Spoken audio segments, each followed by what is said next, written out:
So my question to you is, how do skilled Marxists best twist compassion to deceive people? And then what can we learn from that to better integrate genuine compassion in these tough cultural discussions? That's a great question. So I think Dr. James Lindsay pretty much answered that in his remarks, where basically you take some truth, you mix it with a lie, and there you go. But speaking to that more biblically, we see Satan doing the same exact thing whenever Jesus was in the wilderness for 40 days. He took the scripture, twisted it to get Jesus to basically capitulate to whatever it was he was trying to do. So Marxists, people don't understand how linked Marxism is to Satanism. When you look at a lot of your proponents of Marxism, they were a part of the occult, including Karl Marx. And so, if their father is Satan, it stands to reason that they would employ the tactics of Satan in order to do whatever it is they're trying to do. And so what we can learn from that is to just stay steadfast to the scriptures. Jesus gives us the picture of how we are to deal with a dark and dying world. He is an example of having compassion for people, and doing so with the genuine and authentic gospel. When we look at, for example, Karl Marx, and I said it earlier, how he said religion is the opiate of the people, him saying that is basically trying to do away with a theological way of interpreting the world and put in its place a new Marxian way of interpreting the world. When you look at Republican v. Democrat today, people don't realize just how much of our very language and our dialect is steeped in Marxism. This whole idea of looking at our country through classes. You have the rich, the poor, the proletariat, the bourgeoisie. Of course, we don't use the terms proletariat and bourgeoisie today, but a lot of the way in which we look at our political framework is predicated on Marxist rhetoric. And so we have to re-employ a genuine Christian rhetoric in how we deal with these issues. I love that. So basically, light's going to drive out the dark. Exactly. Yeah, love it. Robin, to you, it's nearly impossible at this point to shield our kids from harmful ideologies, even media-driven narratives, images that they see. Even if we restrict their phones, social media, their friends all have access, right? So they're at school, they're with their friends, they can see things. So if we can't shield them anymore, what can we do to help them navigate and process what's coming at them when their minds are so young and still developing? What can parents do to help them navigate it rather than try to shield them? Well, there is still shielding. A certain amount of shielding is absolutely necessary, right? The world is coming for your kids, and who rules the world? You give a kid a phone or a device, then the world has an open access window to your children. So there is still shielding that we absolutely must do, and I will do until they leave the house. But at the same time, I educate them. To this point, I'll give a little bit of a disclaimer. To this point, my job has been to educate, equip, and empower parents to understand what their kids are facing in the classroom, in the schools. So my opinions on what parents should do about that will be my opinions, and I'll give you my perspective on that. But there's a graphic on all of the tables, and it looks like the Parthenon. And last year, our chapter did a massive undertaking in the school year for parents, and we spent 9 months breaking down the ideologies 1 month at a time. We had one-on-one sessions, we had book clubs, we had blogs, we had quizzes, chapter meetings, subject matter experts come in and speak on these issues. Dr. Lindsay spoke on 2 of them. But every one of those pillars is deserving of a month of study for you to fully wrap your head around what your kids are being presented and how deep it goes, and how long it's been active until it's percolated to the surface in the state that it is now. So, what can you do to stop it? There's an analogy or metaphor that I'll use. If your kid's in a burning building, do you try to put the fire out while they're still in it? No. You get them out of the building, and then you form a line and you start to bail of water to put that fire out. That is our public education system. So, however it is that it looks like you push back, you leave your kid, where they're at and you learn how to push back against the ideology or you withdraw them completely, that's up to you as a parent. We believe in parents' rights and what is right for your family. But as far as how to combat it, I would say teach them the lies wrapped in truth. Because they're coming through the TV screen all the time. They're coming through music all the time. And if you can sit down with your kid and inoculate them first with the truth before it comes wrapped in a lie, that's powerful. So good. So have those discussions. And guess what the plumb line is for the truth that makes it really easy for you to have these discussions. And every single ideology in that graphic was answered thousands of years ago in the Bible. Every single one. Pornography in the libraries. The eye is the lamp of the body. So be careful what you bring into your body. Gender ideology, he made them male and female. Comprehensive sex ed. But a man shall leave his parents and cleave to his wife. It doesn't say, hey, you know what, you should experiment first to figure out which way you're leaning. And it's very strongly written about sodomy, which comprehensive sex ed actually teaches your kids to try sodomy as a helpful way to not get pregnant. So evil. So evil. CRT, he made them all in his image, but that's, I think, is a really easy way to unwrap the lie from the truth, is start with the Bible. I love it. Thank you, Robin.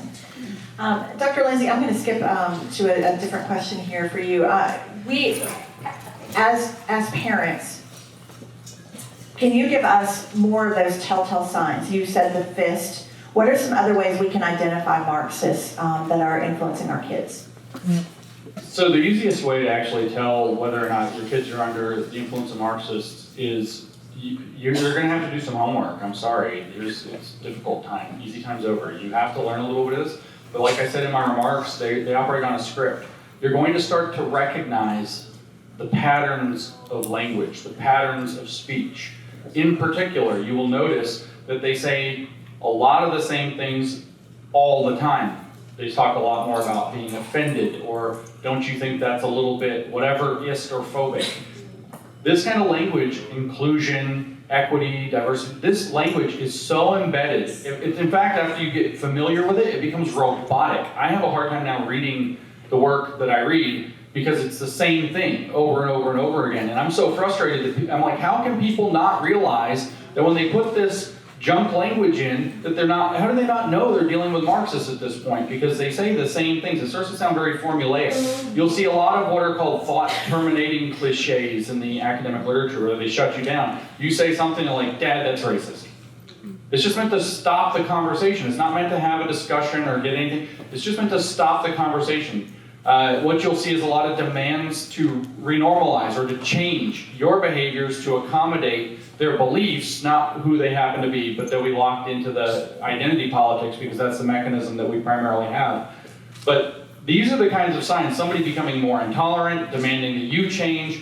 You see a lot of externalizing of blame, not what can I do better, but what did the world do wrong to keep me from getting ahead. When you start to see those things, you need to start intervening immediately and start unwrapping what's going on. And I mean, Larry Elder gave us the perfect examples for those of you who were here last night. He gave us perfect examples of the kind of language, the kind of attitudes his parents gave him that taught him to do that. But that underscores as parents and grandparents the importance for you to give those lessons about, sometimes things, the one that got me is when he said, sometimes things don't go the way that you want. Bad things are going to happen, and the way you react to that is your way of showing your mother and I whether or not we raised a man.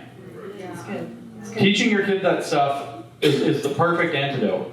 Thank you, Dr. Lindsay. All right, we're going to try to get one more round in.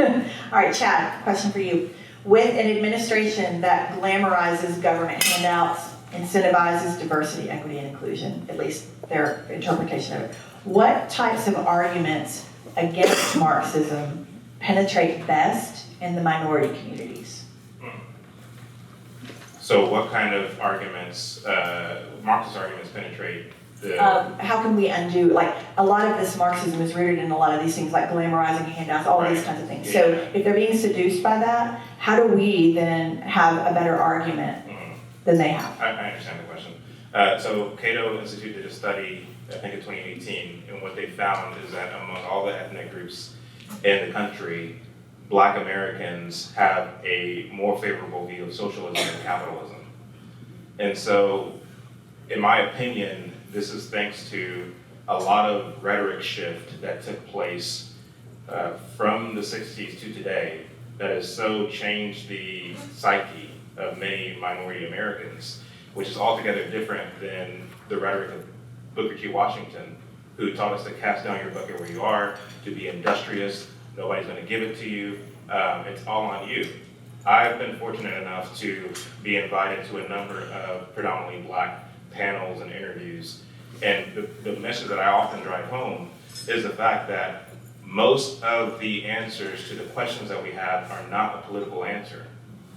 And thankfully, because we find ourselves at this early part of the 21st century, we have 50, 60 years of case study to show that all of the kind of welfare programs and policies have not done us any good. How do you go from 3 out of 4 Black children being born and brought up in a 2-parent household to now 70+% of Black children being brought up in a single mother household?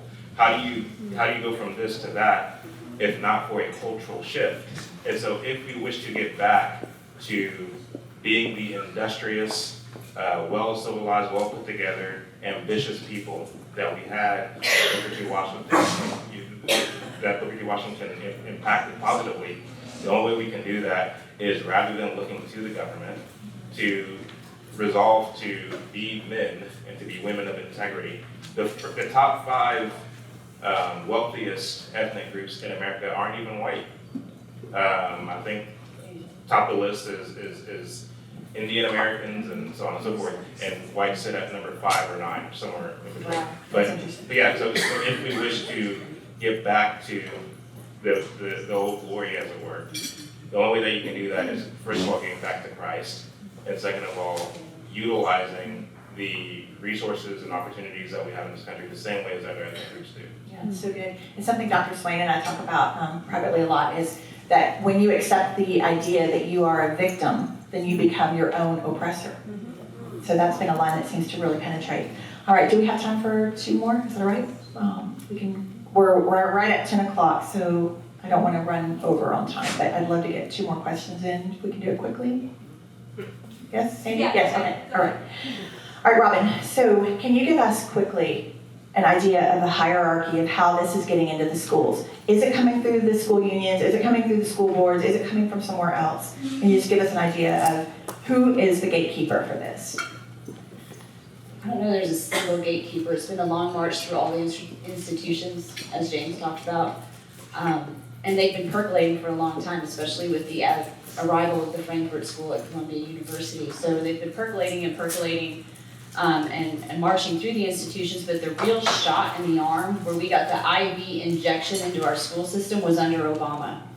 Restorative justice, social emotional learning, critical race theory, and the sexuality stuff, that really took off under him. And of course, Joe Biden is just working to further that along on steroids.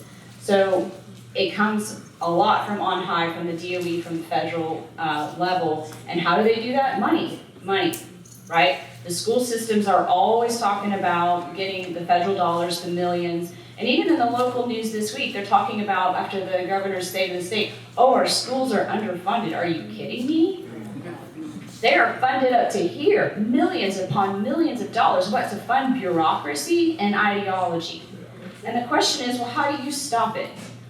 There's a reason that the school boards have been almost 100% manned by liberals up to this point, because they just fast track it into the classrooms. It's been fast tracked for decades. And now Moms for Liberty and other organizations are working to change that, to install conservative school board members, because while we can't change what's coming from on high, we can't change the strings that are attached to that federal money, we can be a disruptor.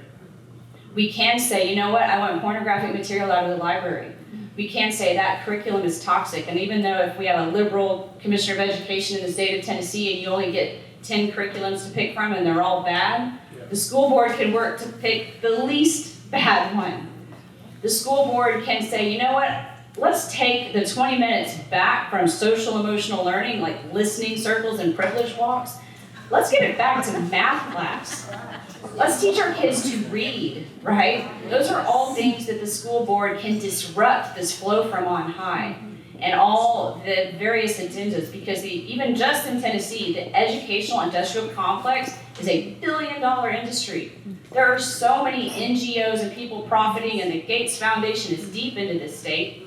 People don't realize that millions upon millions flows into Tennessee education from Bill Gates. Scary. So, yes, local, elect your conservative school board members to be the disruptor, and then be the parent, because that's your child, and nobody's going to fight for them the way you will. Awesome. All right, last question, Dr. Lindsay. So what is the ultimate Marxist agenda? I mean, it's obviously not to come in and ruin everything. Like, what is their ultimate goal? Is it a global world order? And if that's the case, how is that a bad idea? So, I mean, yeah, the agenda from the beginning has been a global Marxist order. The current manifestation of that is to make literally a global China. What you see under the CCP is meant to be a global phenomenon. They think they figured out the system. So what you see in China, they operate, the CCP controls all of these big corporations. The big corporations have to do what the CCP says, and they drag the US corporations and the rest of the world corporations into playing ball so they can have access to the Chinese market and access to Chinese manufacturing, which is a huge trap. Meanwhile, in the West, we've installed this program called ESG, Environmental, Social, and Governance Scoring, which builds literally the same model. There's just no CCP in charge. Instead, you have major investment banks in collaboration with people like Bill Gates and other world leaders that they call stakeholders, who are going to decide how business has to be done. So the goal is to create this global order where it's all